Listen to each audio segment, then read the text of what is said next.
Chapter 46 Baba's Gaya Trip Story of Goats.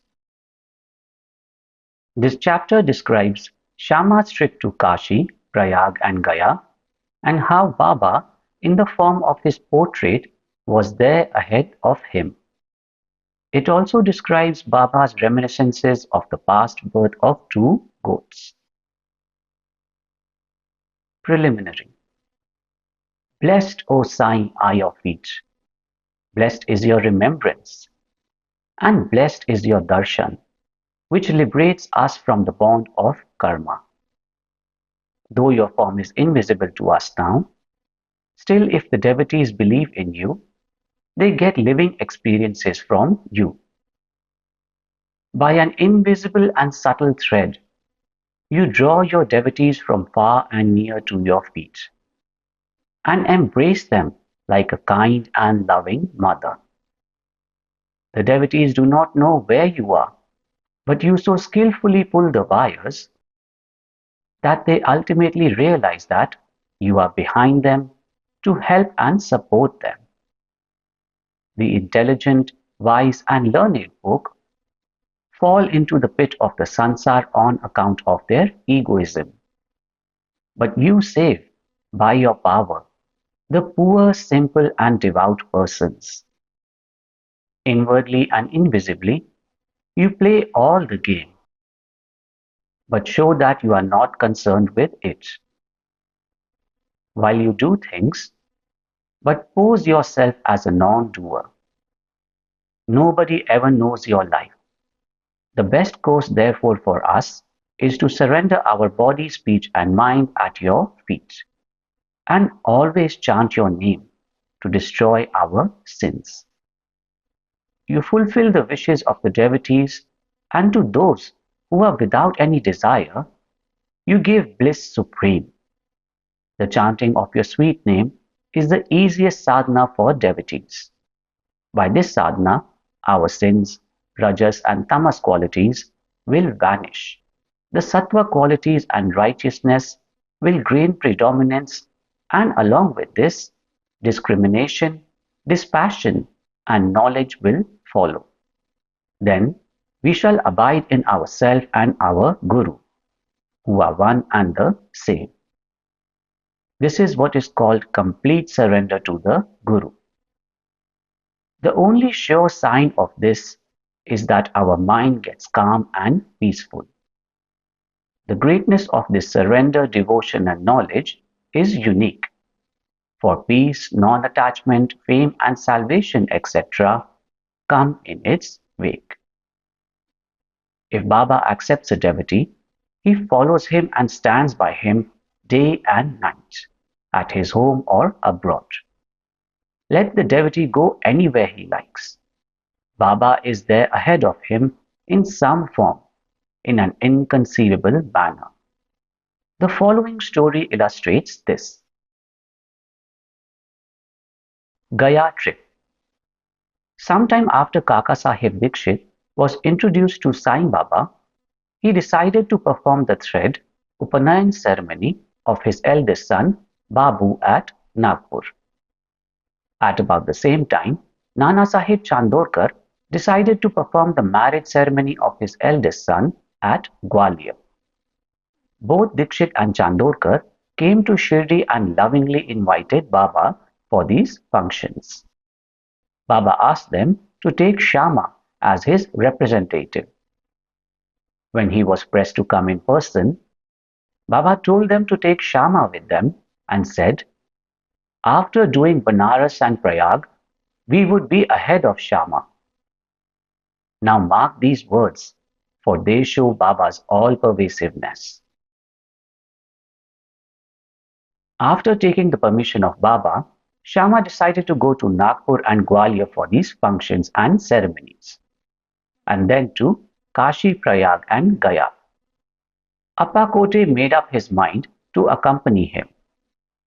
They both first went to Nagpur for the thread ceremony. Kaka Sahib Dikshit gave Shama rupees 200 for his expenses. Then they went to Gwalior for the marriage ceremony. Their Nana Sahib Chandorkar gave Shama rupees 100 and his Vyahi relative, Mr. Jathar, gave him also rupees 100. Then Shama went to Kashi and then to Ayodhya. He was well received in Jathar's beautiful temple of Lakshmi Narayan at Kashi and in the Ram Mandir at Ayodhya by Jathar's manager. They, Shama and Kote, stayed for 21 days in Ayodhya and 2 months in Kashi. Then they left for Gaya. In the train they felt little uneasy on hearing that plague was prevailing in Gaya. At night they alighted at Gaya station and stayed in the Dharamshala. In the morning, the Gayawala, the priest who arranges for the lodging and boarding of the pilgrims, came there and said, "The pilgrims have started. You better make haste." Shama casually asked him whether there was plague in Gaya. "No," said the Gayawala. "Please come without any fear or anxiety and see yourself." Then they went with him and stayed in his house, which was a big and spacious bara. Shama was pleased with the accommodation provided to him. But what pleased him most was the beautiful big portrait of Baba fixed in the central and front portion of the building. On seeing this portrait, Shama was overwhelmed with emotion. He remembered Baba's words, viz., "After doing Kashi and Prayag, we would be ahead of Shama," and burst into tears. His hair stood on end, his throat was choked, and he began to sob. The Gayawala thought that he was afraid of plague prevailing there, and therefore was crying. But Shama enquired from him how he got Baba's portrait there. He replied that he had 200 or 300 agents working at Manmad and Puntambe for looking after the convenience of the pilgrims to Gaya. And from them he heard about Baba's fame. Then about 12 years ago he went to Shirdi and took Baba's darshan. There he was attracted by Baba's portrait hung in Shama's house. And with Baba's permission, Shama gave it to him. This was the same portrait. Shama then remembered this incident. The Gayawala's joy knew no bounds when he learnt that the same Shama who obliged him before was his guest now. Then they both exchanged love and service and were most delighted and happy. The Gayawala gave him a royal welcome. He was a very rich man. He sat in a palanquin and made Shama ride an elephant and attended to all his comforts and conveniences.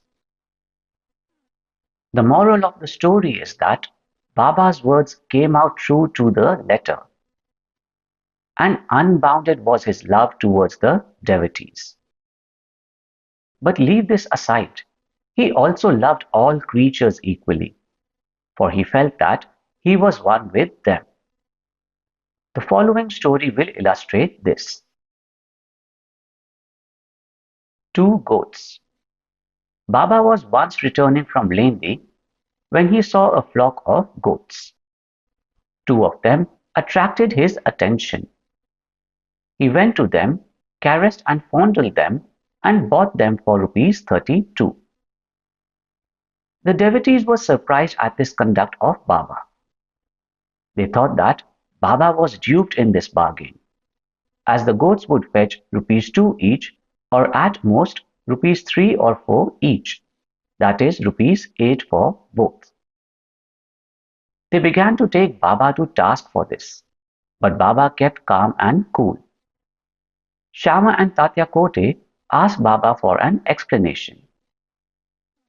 He said he did not care to store money, as he had no home or family to look after.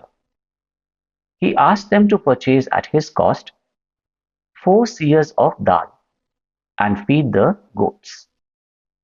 After this was done, Baba returned the goats to the owner of the flock and gave out the following reminiscences and story of the goats. O Shama and Tatya, you think that I have been deceived in this bargain. No, listen to their story. In their former birth, they were human beings and had the good fortune to be with me and sit by my side. They were uterine brothers, loving each other initially, but later on they became enemies. The elder brother was an idle fellow, while the younger one was an active chap and earned a lot of money. The former became greedy and jealous and wanted to kill his younger brother and take away his money. They forgot their fraternal relations and began to quarrel with each other. The elder brother resorted to many devices to kill his younger brother, but all his attempts failed. Thus they became deadly enemies, and finally on one occasion the elder gave a deadly blow with a big stick on the latter's head, while the latter struck the former with an axe, with the result that both fell dead on the spot. As the result of their actions, they were both born as goats. As they passed by me, I at once recognized them. I remembered their past history. By taking pity on them, I wanted to feed them and give them rest and comfort. And for this reason, I spent all the money for which you blame me. As you did not like my bargain, I sent them back to their shepherd. Such was Sai's love for the goats. Bow to Shri Sai. Peace be to all. Mohanji loves you.